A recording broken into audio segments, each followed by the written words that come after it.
Good morning, everybody. I'm John Newquist, and I'm going to cover key safety concept in the Certified Safety Professional Exam, Domain 4. Remember, there's several topics. I'm only going to cover what I think I'm seeing quite a bit this summer. And I have not covered it in the other videos, so that's why. And there's more to go into this domain also. Alexa, stop. And I'll record the video so we can put it on YouTube later, and I'll post the link when it's up. It'll be today.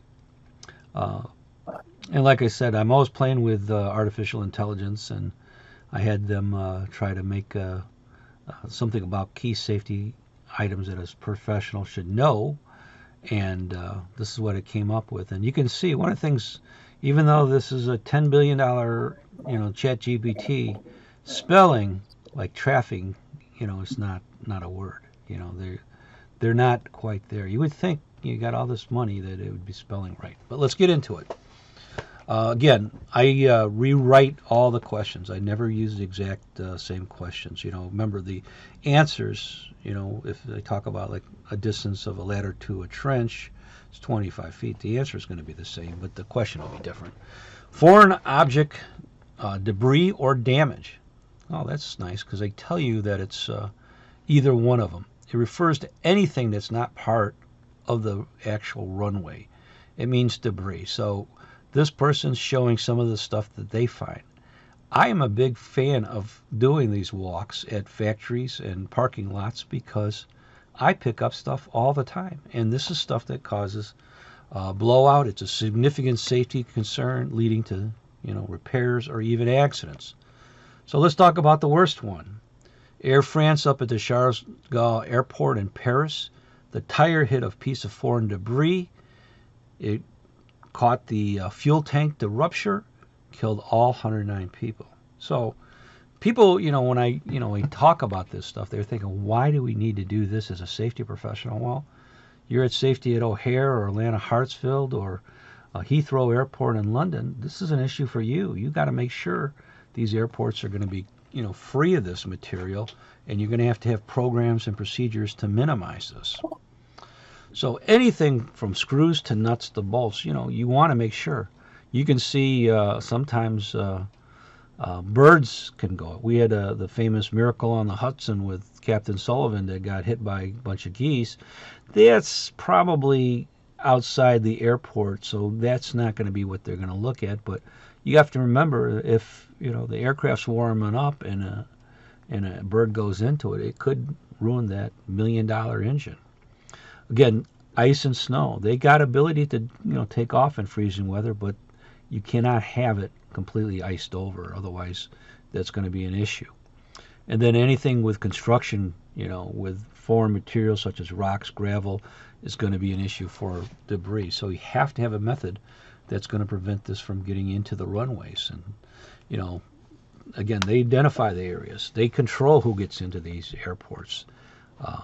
And again, the worst thing is, like I said, it hits the fuel tank, it hits the tires, and then there's several other accidents. And there's been probably 5 or 6 big ones besides this Concorde one.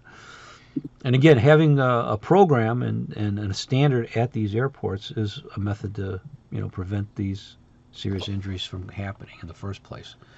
In a parking lot for your company at a facility, it's just a tire damage or brake damage. But I go in there and I see it. And what a lot of companies, they do at the airports, they walk down the airport. They go down the runway. They're checking for this. Sometimes they have devices that will pick up magnetic, but not everything that's hazardous could be magnetic. Some of the composite plastics are pretty bad, and not everything is going to be picked up. Brass is not going to be picked up by a magnetic detector. It's not magnetic. So having the runways clean and debris, and then making sure things like devices, if it's we're going to pick a location. You don't want to pick a bird migration path, because guess what's going to be around every time they fly. But the whole idea is that you're going to do training and awareness of this issue, and if you're going to work for like O'Hare Airport, this is going to be a topic you got to know real well. So let's go through some knowledge checks. Again, these are things that I wrote up from seeing other questions that that have appeared on the test, and several of them, that we'll cover. We'll cover the topic, then I'll give you the knowledge check in this module. Why does the occurrence of foreign object debris cause a concern for aviation companies? So you can put your answer in the chat. Foreign object debris can cause significant damage to aircraft, leading to costly repairs and safety risks, A. B, foreign object debris can decrease the aesthetic appeal of an aircraft, scaring away more customers. C, foreign object debris increases the efficiency of airport operations by streamlining maintenance. We know that's not right. Foreign object debris helps in improving the fuel efficiency of aircraft by modifying the aerodynamics. So you got two good ones, A or B. So what do you think? And looks like the answer is indeed A, because you'll never forget the Charles de Gaulle photo, because that's the key thing. And that's, like I said, when they sit in these committees, for the CSP in May, they discuss what we want to add it, and last 5 years they put this topic in. Air carriers that generate foreign object debris are found frequently in what location at the airport? The arrival lobby, departure lobby, the airport apron, the check-in concourse.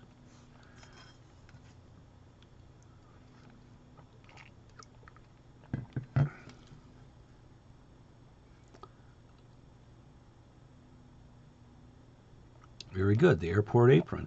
Very good. And that's another way, to talk about that area that has the runway.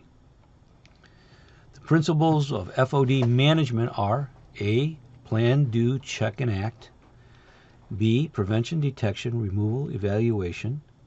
C, identification, evaluation, analysis, and response. D, classification, identification, analysis, process. This is tough because they threw a Deming in there, which is A. So what do you think they're trying to do with the photos I showed you? A little bit more detail. Very good. It is prevention, detection, removal, and evaluation. You're trying to prevent this from happening. You're going out there and walking the runway, which is your detection, and removing it when you find it. So that is a key word. And one of the things they're starting to realize, because so much of the management side has Deming's plan, do, check, and act, they just throw that in a lot of questions now, and figuring that because you see it, it must be right, and that's not really true. You have that concept, so the best answer in this case would be B. Foreign material exclusion. When I go to semiconductor plants, food plants, this is a big deal. You have to think about, even the nuclear plants I've been into, not so much. The nuclear plants don't want you to bring in or come out with radiation. That's their issue. But, when you go into these facilities, they're having, sticky mats when you go into semiconductors. You're wearing booties. You take off your clothes, or you put their clothes on over yours, and you got to go in a semiconductor. You cannot have anything like hair or other objects that are going to be in there. So this is a big concern, because if you do have this, and that's, Grace Hopper chip from NVIDIA gets contaminated, well, there's $700,000 chip that's going to go down the drain. So it becomes a very big deal. When I go in a lot of food places, they'll have these scrubbers. It looks like rotating scrubbing brushes that will clean your feet, because your feet are usually the dirtiest. You got to wear safety shoes in the facility.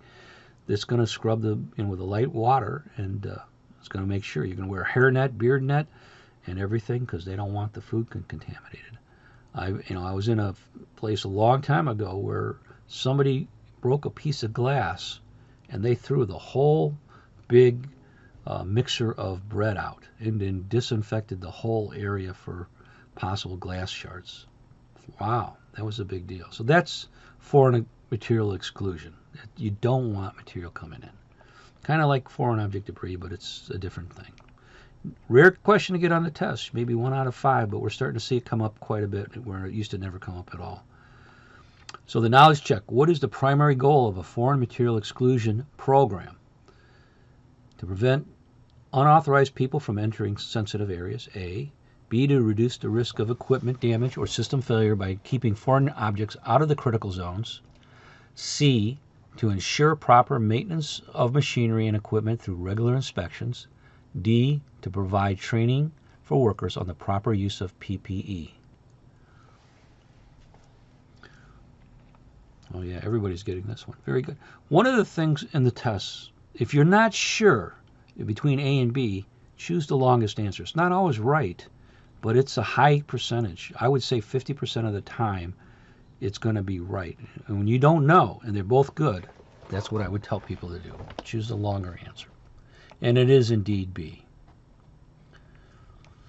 Leads is coming up quite a bit. I would say every other test has now got a leads question for the CSP.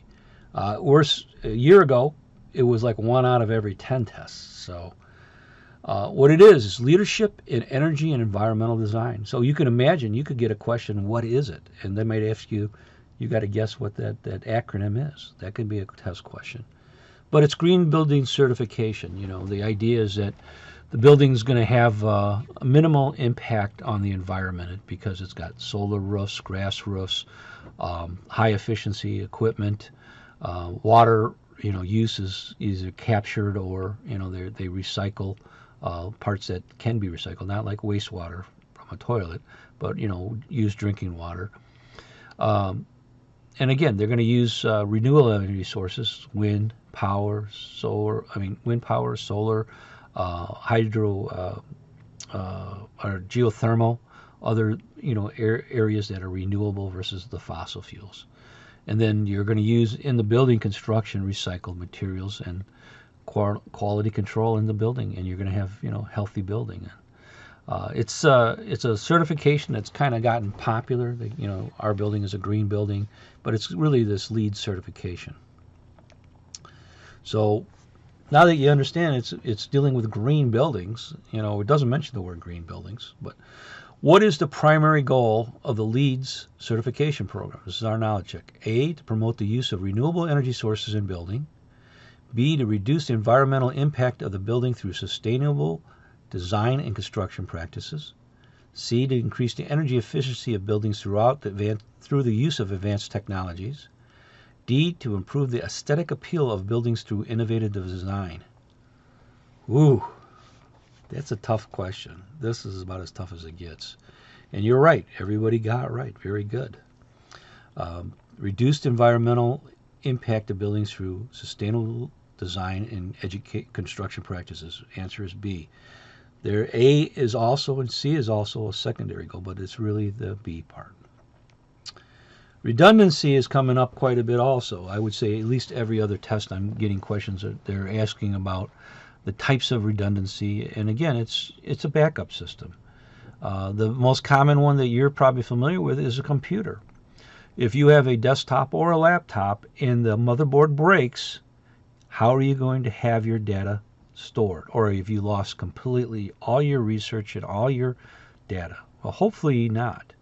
I always look at it as a philosophy that my desktop or laptop is the engine, and all my data is stored either on the cloud and portable hard drives. So I have 2 backups. And the third backup is I have an online constant backup that I pay $59 for. But these are the 3 things that I do because I have had the motherboard break or something break in the system, and I just change the laptop and I pull in my new hard drives and my other ones, and those are easy ways to do it. I mean, I've watched people get hacked. If my computer gets hacked, I just pull the computer, put a new one in, and they're not going to hack the portable hard drives. They're not going to get into it that way.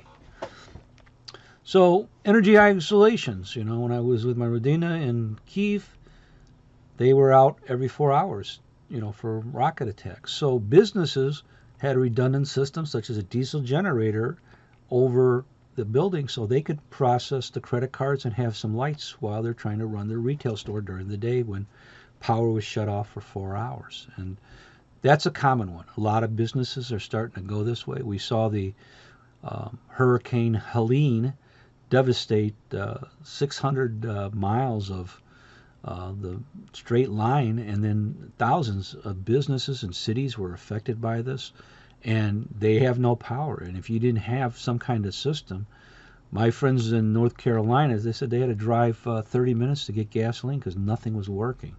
And then that's what they're keeping their power out, because everybody in that area is out of power for now 10 days, or since September 27th. Ventilation systems, you want redundant ventilations. That one failure of a system does not cripple your whole building.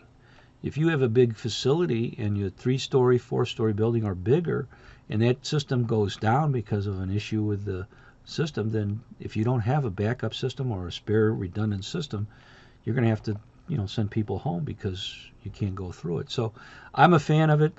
Where we think of it in a smaller case, if you have a house or apartment, you'd have 2 window units so that the failure of one window unit would still have air conditioning in that one part of your apartment or your home. And again, in the chemical industries, I worked with ExxonMobil in the 90s, and they had pumps for critical equipment. If this pump 1 fails, pump 2 is our backup. We can switch to it. For the most critical operation, which is the catalytic cracker, they had 3 pumps because they knew from history that if a pump went out, this other pump could be being worked on. You could always have what I call Murphy's Law, where one pump fails, you go to your backup, and then that fails. So when they looked at their 50-year history from all their plants, they realized this scenario had happened several times in 50 years, and that's why they went to a 3rd pump. That's an issue you would look at as part of a redundant system. Failure of this will cause this to happen in our facility. In control systems, electric light curtains, control mats, control circuitry, they will have redundant circuitry. So the failure of one circuit will set off an alarm, but the item like a light curtain would still work, or an emergency stop, or some kind of stopping device such as a light sensor. But these are examples of redundancy systems that are out there. So let's take a look at it. Well, they're going to talk about active and passive. This is the most common question you're going to get about it. Active means we have both backup systems. So in my case, I have cloud backup and portable hard drive backup, as well as the laptop backup. So I got 3 redundancies right there. If a failure of one goes out, I will get an alert, and I got my other backup systems to go in and use. So that's an active system. Whereas a passive system would be a portable jump stick or a flash drive. And what it would have is, if my laptop, when I'm teaching, goes out because my flash drive that I was using is no good, I have 2 other backup flash drives with the exact same information. Because if you're, once every year, it'll say the information is corrupted and must do a complete system restore on the flash drive, or let's do a wipe, and I was like, well, if you got to wipe it, there goes all the data in the first place. So I have 3 of them in there. I don't know why this little line is here. Okay.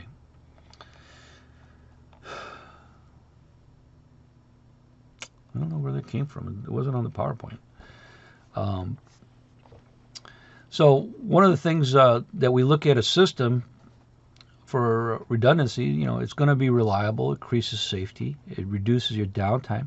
So here we have a typical chemical process. We're going to have the equipment come in, and it's going to, go through a reactor separation. The reactor effluent is going to go to a separator, which is going to take the gas, heavy gas oil, ethane, everything out of it. But what we have is just one pump that pumping in this material. So the failure of this pump right here in the middle would cause the whole process to shut down, because we can't move it through now the catalytic cracker, and we can't process it. That's the ExxonMobil example. Failure of this system means we shut down, and that's 4 or 5, 10 million a day for a pump. That doesn't make any logical sense. So part of your job in the safety will be picking up, where do we need redundancy based on the failures? Where do we have to shut down that piece of equipment or that process because of failure of one component? And that's what you're going to go through and look at. So let's go through some knowledge checks. What's the primary difference between active redundancy and passive redundancy? This is the most common question you're going to get, and it's a tough question. A. Active redundancy involves backup systems that are only active after a failure, while passive redundancy uses multiple systems working simultaneously. B. Active redundancy uses multiple systems working simultaneously, while passive redundancy involves backup systems that activate after a failure. C. Active redundancy is only used in technology systems, while passive redundancy is used in mechanical systems. D. There is no difference between active and passive redundancy. Well, that's not true. C is not true. So your tough choice is A or B.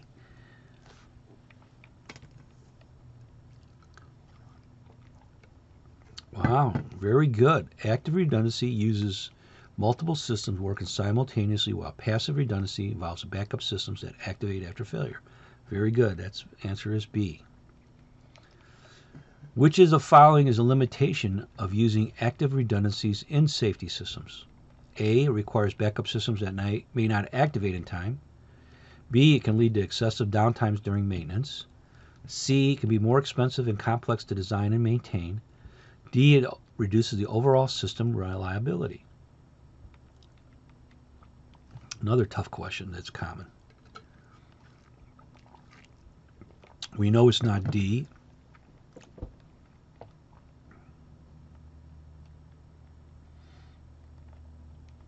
It's more expensive and complex to design and maintain.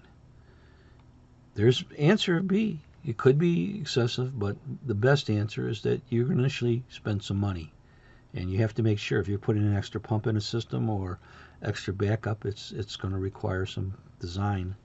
And that's, this is one of those tough questions. This is the best answer. And then one more of these, because, like I said, we're seeing this come up quite a bit. I would say at least every other test for sure.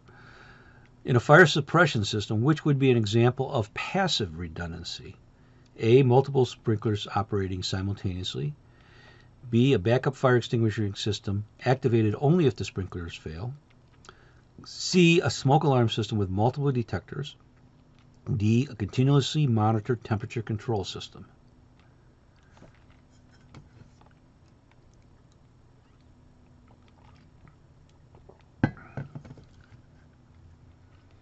Excellent. A backup system activated only if sprinklers fails. Again, that's the passive redundancy.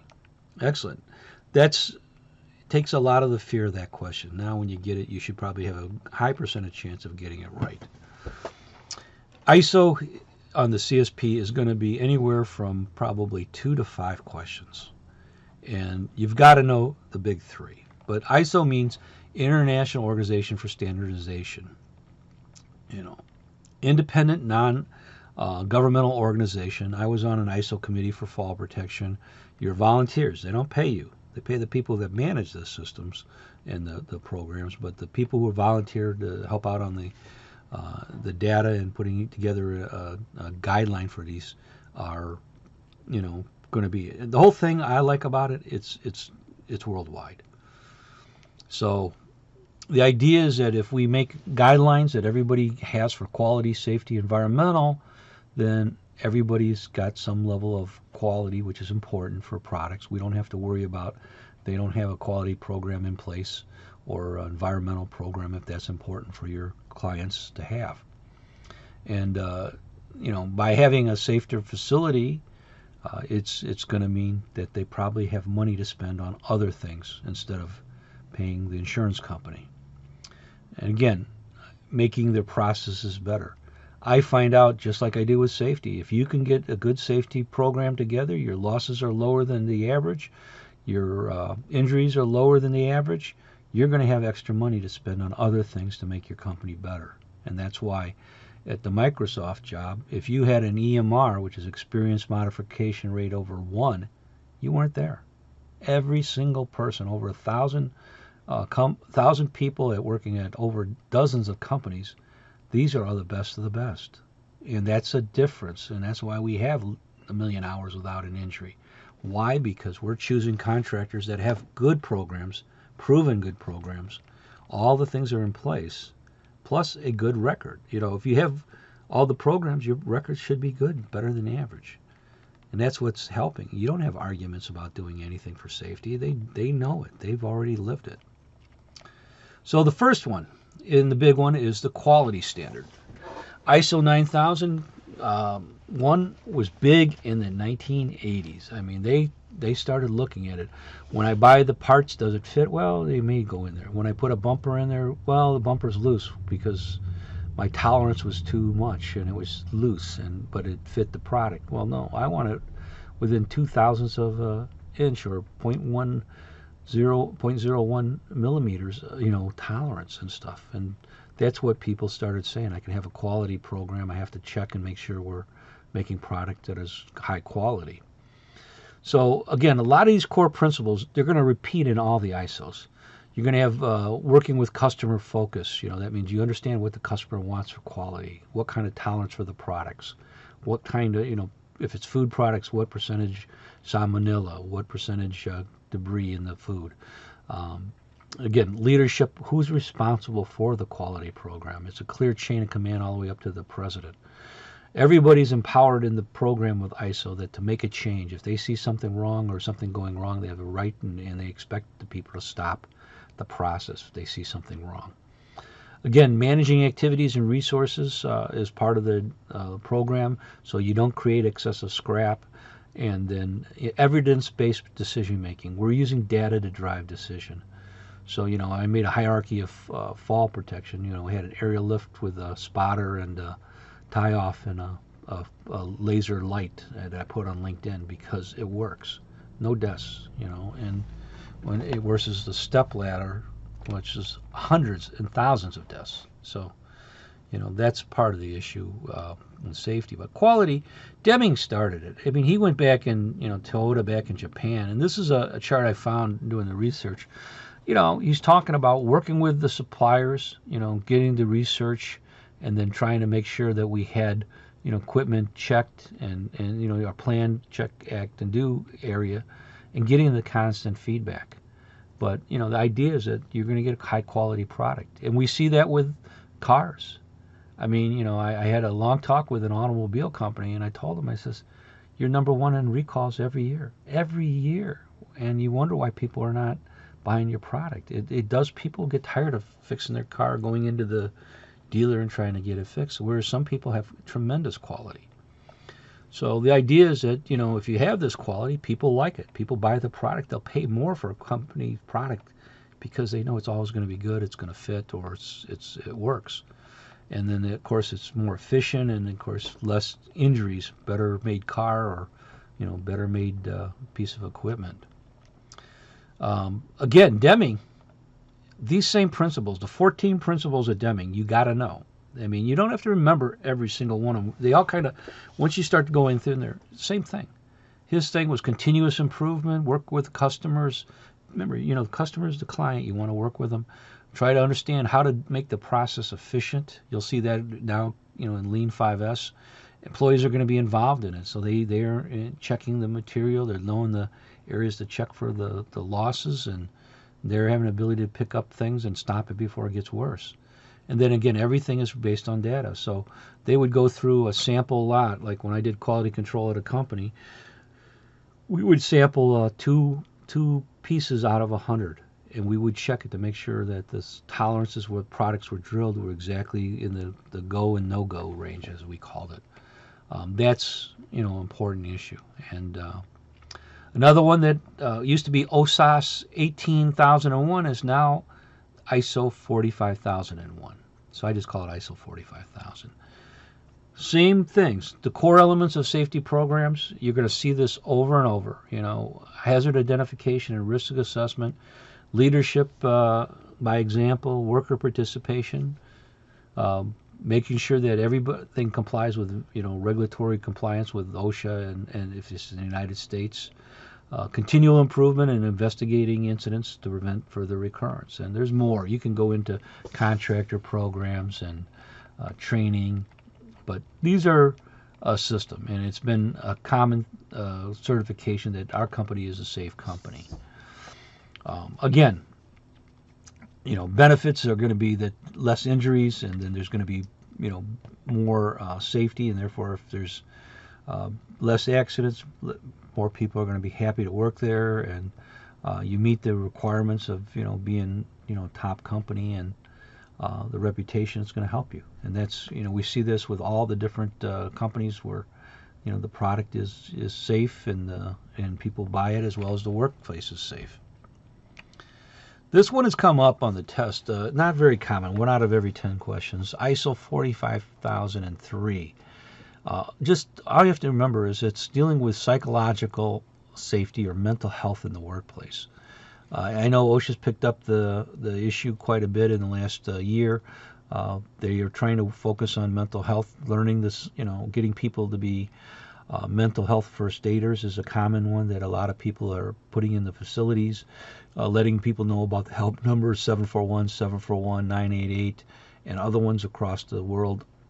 But these are things where, they're talking about, they might put somebody in there that if you have an issue, whether it be financial, personal, loss of a loved one, or problems at home, there would be a person that you'd be able to talk to. They're not therapists or psychiatrists, but they're people who are going to listen, like crisis counselors or intervention, and they can refer you to specialists and refer you to other areas to get, further treatment. But, like I said, I'm a mental health first aider, QPR, gatekeeper, and then a certified crisis counselor. So what I can do is I can listen, I can talk about some of the things that I've seen, but if they need therapy, I can nudge them into the therapy or some of the free helplines to get the help on there. Because when I ask somebody, how are you doing today, I might be the only one asking them at all in the month. I mean, that's amazing. I'm really stunned when people says, why do you know? Sometimes I get answers, oh, everything's okay. Or like 4 weeks ago, oh, it's all falling apart. Everything's horrible. My son moved away from college. I just lost my job. He's been divorced, so he doesn't have a wife. And, I'm just really feeling down. I don't have anybody, positive. And, because his friends got him out. And, we're at a sports game, and we're doing this, what they call tailgating, or just meeting before eating some food. But nobody's asked him this in 6 weeks. And, of course, he didn't want to burden his son because his son's going to school. And I says, well, you've had a lot of issues, and then we worked through them. And, you try to be positive. That's the big thing. But this is an area you can see people starting to say, we're not going to maybe go for this certification, but we are going to provide mental health first aiders at our facility. And that's something that's been new in the last few years.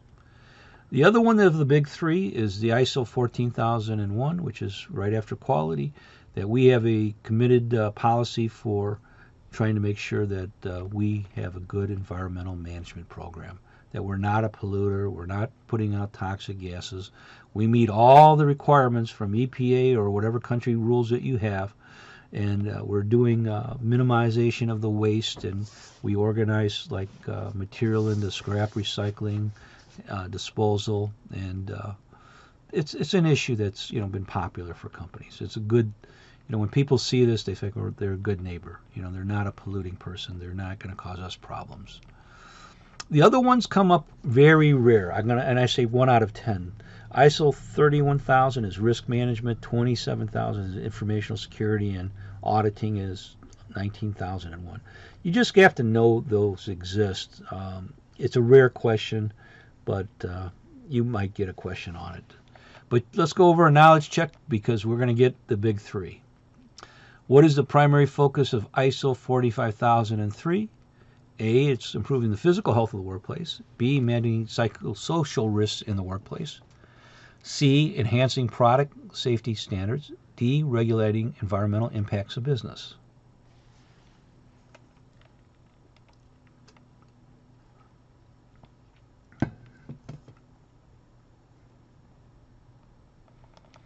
Very good. Managing psychosocial risks in the workplace. Next one. According to ISO 45001, which is a requirement for an effective occupational safety and health management system? A, mandatory overtime for all employees to ensure that production targets are met. B, engagement and participation of workers and their representatives in safety management. C, outsourcing all high-risk tasks to external contractors. D, implementation of a strict zero policy toward workplace accidents. I think this is pretty easy.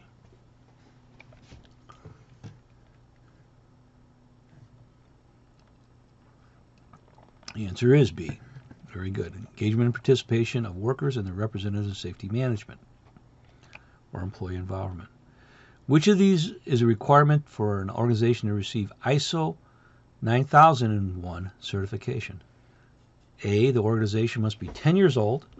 B, the organization must employ a minimum of 50 staff members. C, the organization must have a documented quality management system. D, the organization must export products internationally.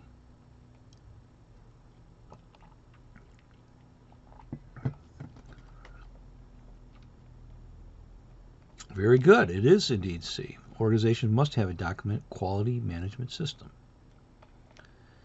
Okay. They're going to have, in the blueprint, they expect you to know several organizations. And, of course, I spelled NIOSH wrong, but I didn't catch it. You have to know what each one of the groups does. OSHA is the Occupational Safety and Health Administration, enforces the safety and health rules in the United States. NIOSH is the National Institutes of Occupational Safety and Health. They do research on standards. They certify the respirators in the United States. ANSI Z10 is a voluntary committee on safety and health management and hazard controls. And they put out this new hierarchy, which is 5 questions. You know, it was in our last module, but I can't emphasize it enough. Warnings is the new thing they came up with. And I agree, it was before administrative controls, but they want that as a hierarchy. So you're going to get questions, again, 5 to 6 questions. You can go back and look at the other videos, but they're going to give you 4 scenarios, and you have to figure out either which is the best on the hierarchy or the worst on the hierarchy. But you have to know this hierarchy, and it's a big 5 to 6 questions. So when I get people failing, and I show them this chart, almost all the people failed did not see this chart before. It came out this May, and the new committee put that in the test, and it's going to be 5, 6 questions. So you got to know it. National Fire Protection Association is NFPA. They come up with standards for over 100 years on electrical safety, life code safety, and a lot of material. American National Standards Institutes, when they have industry standards that will be on tree trimming, fall protection, respirators, they will be the secretariat and make sure it gets codified and published, and they sell them. Everybody on the committees, like I was on ANSI Z359 for fall protection, we are all volunteers. The National Safety Council is in Itasca, over 100 years old, represents most of the employers that are large employers in safety and health. And so, you know, like Amazon is in there, and U.S. Steel and Caterpillar. American Industrial Hygiene Association, they're a group for working on the industrial hygiene side instead of, and I should have mentioned ASSP, American Society of Safety Professionals. Again, all these different organizations, you have to at least know what they do. This is a tough question, and this is an example of safety programs. And I bring this up because this is a commonly missed question. Now, first, this question is written poorly because it gives you 3 components to it. So the way you take this apart is you have to figure out which one has all 3. Some will have 2 and 1 wrong. This one you have to read maybe twice. In the context of effective workplace safety programs, which trio of responsibility categories is deemed essential? A, managing, pre-qualifying subcontractors, training, orientation to site safety, and ensuring facility security and upkeep. B, managing budget finance, overseeing equipment and tools, handling emergency response and medical care, period. C, overseeing administrative and management tasks, handling operational and technical aspects, and promoting cultural and behavior safety norms, period.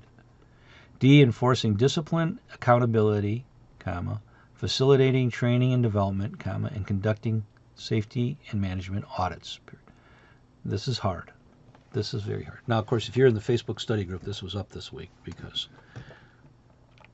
it's indeed C, overseeing administrative management tasks and handling operational aspects of it. Boy, you could have a lot of debate on C versus D.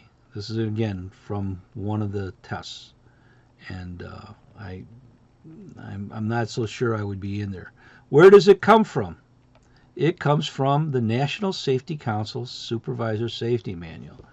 Because when I missed it, because I missed this question, I dug out the answer. And this is where it is. The 2011 book said these are the trio of responsibilities: administrative management, operational, technical, and cultural behavior. That's where they're getting it from. The trouble is, this is a tough question. They have a basis of it. Remember, when they write the question, it's got to be in one of the reference books, you would hope. But this one, a bunch of us dug this out, and this is where it was at. And so that's where the answer is coming out of. Boy, that's a tough question. And again, for most of us, a lot of us, you got to be accountable for safety. You got to do training and development. You got to do audits. That's a principle of all the safety programs. And I guess what they would say, the discipline and accountability is not as important. You got to manage the safety. You have to handle the ooh, not a good question. Not a good question. I hope the committee, when they look at it, because I got to believe, this is going to have a high percentage of misses, just like our study group had. All right. This is from the Stephen Yates book. This is the second edition. This is what Exam Corps bases all their questions off of, not the third edition, the second edition. I think they're referencing the third edition on the tests, and that's one of the things you have to be conscious of. What is the difference of it? Just some more material, newer material. What steps should be taken if a facility continuously experiences accidents due to serious hazards not being identified? Educate inspectors to identify different hazards. Introduce new training programs. C, educate employees to recognize different hazards. Accelerate worker compensation claims.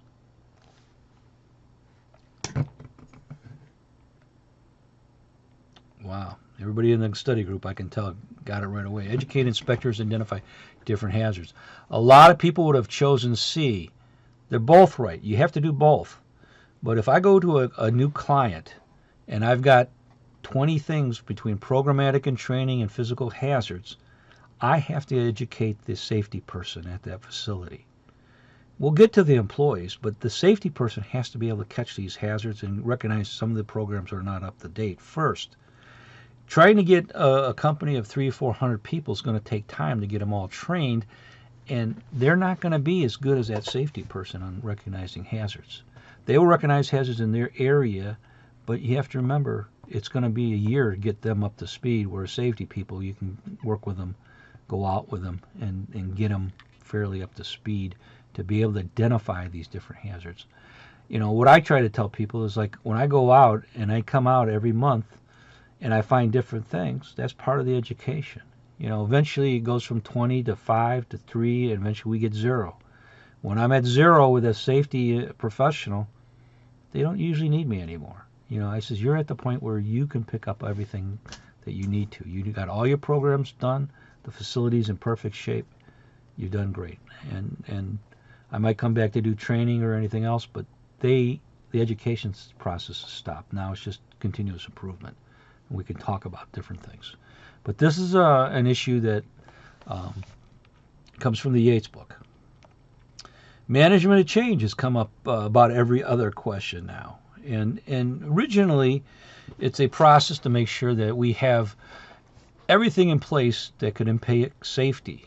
Now, when we look at the worst deaths for an event, for industrial accident, it's Bhopal in India, 3,700 people, 500,000 hurt. People had, cancer, blindness, everything else.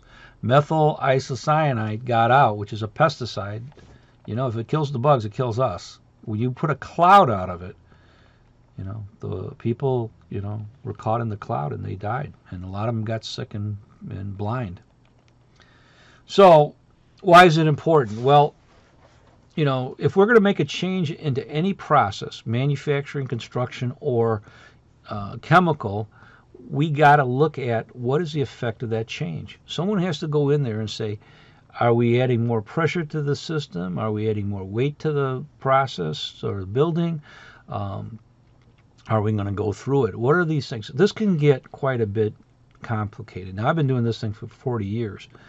Um, one of the things that I put the headline 400 evacuated a blast at Morris Chemical Plant. I investigated this explosion, killed 2 people, 18 people hurt, millions and millions of dollars of damage. What I started realizing that if you work people 80, 90 hours a week, they make mistakes. Lack of sleep, you make mistakes. The person was going to charge up the system after a shutdown and hit a button that, instead of opening the valve slowly, which you would want to do, opened it full wide at 300 psi, came down and hit the tube and shell heat exchanger, blew it right out. It's called water hammer. And of course, it wasn't water. It was flammable ethylene, which is like gasoline. And boom, we had 2 people die right away, and then 18 people got third-degree burns, horrible burns. And again, that's the issue of fatigue management. And that was the first time I dealt with it. When I went out to Shell at Wood River in Illinois, I wrote the first management change OSHA citation. And this is what it looks like. They didn't develop a procedure to affected by changes of process to the ammonia water injection system 2 years ago. It's not charged from a pressure vessel, but from 2 large ammonia cylinders, i.e. ammonia is a hazardous chemical. When we change it from an injection system from the company, which is in there, which is all fixed piping, to portable hoses, that's a big difference. And that's one of the issues that we worry about. When we go to flexible hoses, we have a lot more chance of that being, broken than it does fixed piping. And again, some of the lessons we learned at Bhopal, and I'll pick up 2, there's a lot of them. We went from the methylene isocyanate stored in a refrigerated tank to non-refrigerated tank. We didn't have the flare tower properly designed or tested, so when water entered the tank, it created a exothermic reaction, excessive rise. The flare did not handle it properly because it wasn't tested, and it allowed the methyl isolate to go into the atmosphere.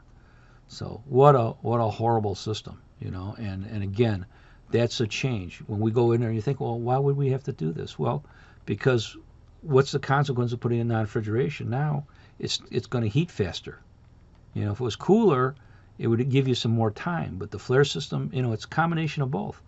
The flare system has to be designed to handle this kind of increase of the product coming in. Part of the systems of management change is identify the change, do the risk assessment, usually several management levels, at least 2. Communicate the change with everybody that's going to be affected, then implement the change, and then look at it. So I'll give you a couple ones that I run into, and it's not always industry. Construction. This is a skid steer bobcat type of equipment. It weighs about maybe 15,000 pounds. You cannot put this on a roof of a building, a parking lot, without evaluating the effect of it. I had one person bring a 39,000 pound aerial lift on a parking garage and buckle it and end up getting a worker killed. Why? Because it's not designed. It's designed for cars that are 4,000 to 5,000 pounds, trucks that might be 10,000, and you go up to a lot more. Here, this is a parking garage, 40 years old. What was it designed for? Well, it was designed for cars that were 6,000 to 7,000 pounds at most. So this became a collapse and injured a person. Part of the thing is when we're going to go get the new ladders and we're going to read the rule, number 2 rule on a step ladder now, always face the ladder and maintain a firm grip while on it. What does that mean? That means you're not going to be on a step ladder anymore working with both hands off the ladder. That's a big change in 219 by the manufacturers. We're talking the number 1 source of fall deaths is a ladder. 150, 170 deaths a year. Number 1 change is lost balance and fell. Lost balance and fell. Now the companies are saying, no, get a platform ladder. Get a aerial lift, baby.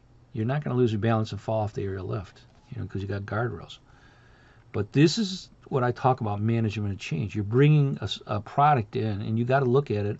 What's the effect of using it? Well, if we're going to tell people to work on the step ladder with both hands, we're violating the manufacturer rule, which is an OSHA requirement to follow. So knowledge checks What's one of the first steps in the management change process? A, implement the change immediately. B, communicate the change to external stakeholders. C, identify the change and analyzing its potential risk. D, developing cost-saving strategy for the change. So all these are important, but which one would you probably do first?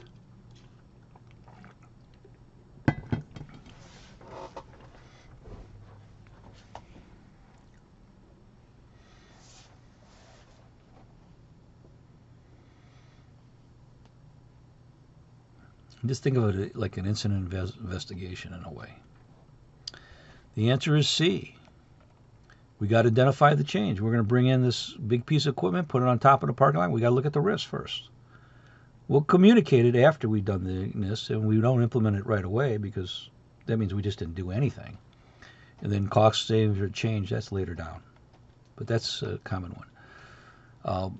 Which could be the most serious consequence of failing to implement a MOC program when making change to a safety critical system? Ooh, that's a tough question right there. A, less improved efficiency. B, less worker satisfaction due to faster process. C, increased risk of accident, equipment malfunction, or noncompliance with the regulations. D, more safety audits and inspections. Well, there you are. Longest answer is C. Increased risk of accidents, equipment malfunction, or noncompliance with regulations. Any questions? I know we spent 51 minutes today. A lot of questions on this topic here. Yes, I mean, it's not right. You know, I would say statistically, 60% of the time, the longer answer, when you don't know it, is going to be the right answer. And the other key rule in test taking is, after looking at thousands of tests, when you think it's this answer, never change it. Never change it. You are right 50% of the time. You change it, you go to 25% right, 25% right. All right, thank you very much, everybody, for coming today. I appreciate you taking the time to spend it with me, and I'll put the video on YouTube. All right, stop sharing. Thank you, John. Thank you so much. All right.